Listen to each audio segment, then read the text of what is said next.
They are unique places to feed the mind in exciting, interactive, insightful, and intelligent ways. Visitors to museums and art galleries often leave with a broader knowledge of the world, history, and the human spirit. Both artists and art enthusiasts agree. Art complements you as an individual, and learning to appreciate the aesthetics of art enriches every aspect of your life. Whether it's the clothes you wear, or the paintings on the wall, or the car you drive, it's all art related. So the more you understand it, the more interest you have in it, the more you're going to appreciate it. It just enriches your life. An accomplished painter, sculptor, printmaker, author, and teacher, Michael Ringer taught art in the New York State school system for 22 years, giving him great appreciation for the importance of an artist sharing their skills and information with others. Whenever people buy my artwork, I spend a lot of time with them and explain many things about the artwork. You know, why I did certain things, why this color is here, why this shape is here. And I see them at parties and with their friends and so on, and they'll be explaining it. And to me, it's wonderful because they become excited about the art. They're learning about it. It's not just buying it because they like it, which is certainly the main reason you should buy any piece of artwork.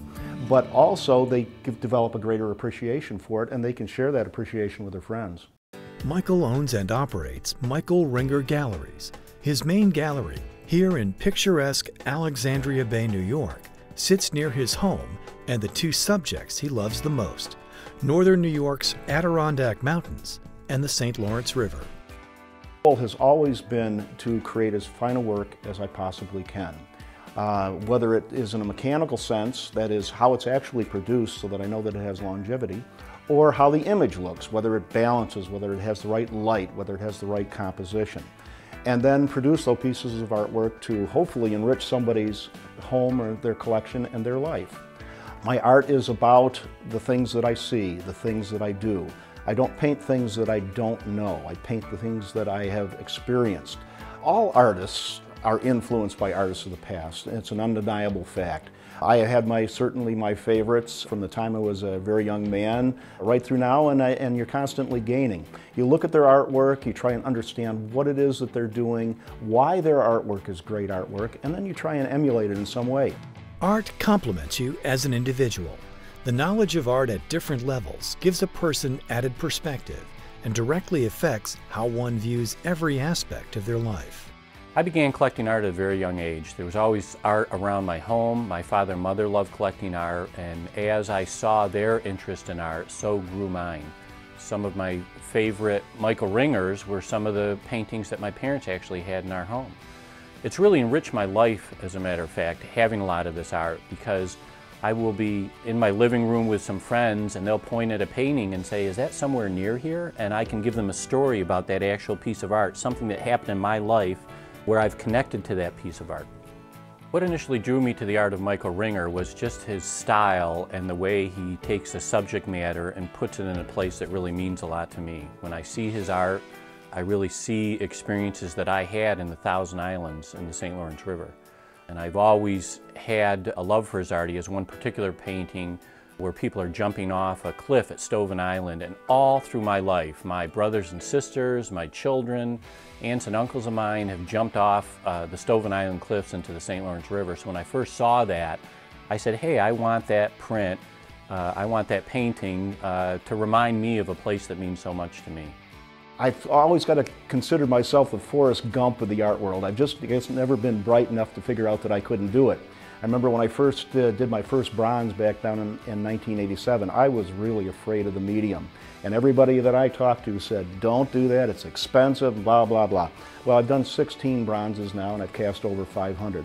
Publishing books, published 11 books, which I never thought I would do. I paint in acrylic, watercolor, pastel, and oil, and I'm very comfortable in all of them, and yet people will come into me all the time and say, well, how can you stand painting in acrylic? It dries so fast. I say, that's the beauty of it. Or somebody else come in and say, how can you stand painting in oil? It dries so slow. And I go, that's the beauty of it. So those are really the successes for me personally. As far as the gallery grows, we've grown. We're in several different locations now, and I've met a lot of really wonderful people along the way.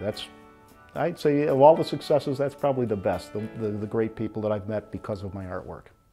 One of the most controversial subjects today is what is going to be eliminated in school systems with the economy the way it is. In our local school system, they've just eliminated art. And I think that's a tragedy, to be honest with you, because the disciplines of the mind and the creative thinking and so on that you learn in art can be applied to all of the other academics as well. When we start stripping these things out, we are really hurting our students. They need their art. It is not less important than mathematics. I'm not going to say it's any more important, but it certainly isn't any less. A question my clients always ask me is, Jeff, where do art and money connect? And I always have to respond to them that art is first an inner thing. You know, when you see art, it's an appreciation, a lifetime appreciation of something that's been created. Secondarily, you know, where does that fit in the financial picture? There's a lot of art that appreciates in value. But certainly, I have found that most collectors that I deal with didn't start collecting because of the money part of it. They started collecting because they saw something, and in their heart, they said, wow, I like that. The message that I would like to give people about art is to keep an open mind and continue to want to learn. Don't block something off because you don't like it. I mean, if you don't like abstract art, don't just block it off. There are things to be learned. Every person out there, every artist that creates artwork, and no matter what kind of artwork they do, and regardless of which aesthetic it is, there's 4 aesthetics to art: expressionism, surrealism, realism, and abstraction. Each one of those offers something to the other, and the better you understand those, the more you will be able to appreciate what you have. So the next time you go to an art gallery, don't just go to your favorite artists. I mean, certainly don't forget them, but visit the other parts of the gallery, see what's going on there, try and find out what they are doing, even though it may not be a type of artwork that you particularly like.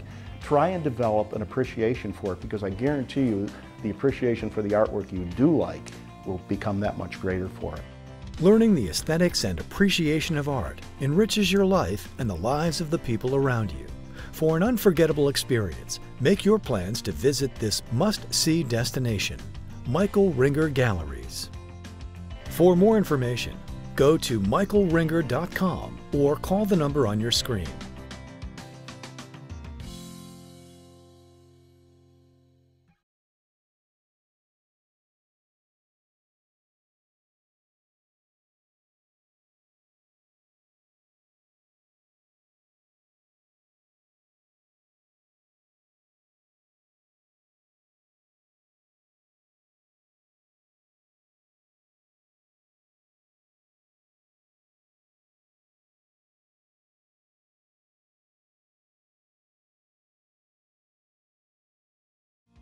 They are unique places to feed the mind in exciting, interactive, insightful, and intelligent ways. Visitors to museums and art galleries often leave with a broader knowledge of the world, history, and the human spirit. An accomplished painter, sculptor, printmaker, author, and teacher, Michael Ringer owns and operates Michael Ringer Galleries. His main gallery in picturesque Alexandria Bay in northern New York rests along the shores of the St. Lawrence River near his home and only a short drive to the Adirondack Mountains, the 2 subjects he is most inspired by. Learning the aesthetics and appreciation of art enriches your life and the lives of the people around you. For an unforgettable experience, make your plans to visit this must-see destination, Michael Ringer Galleries. For more information, go to michaelringer.com or call the number on your screen.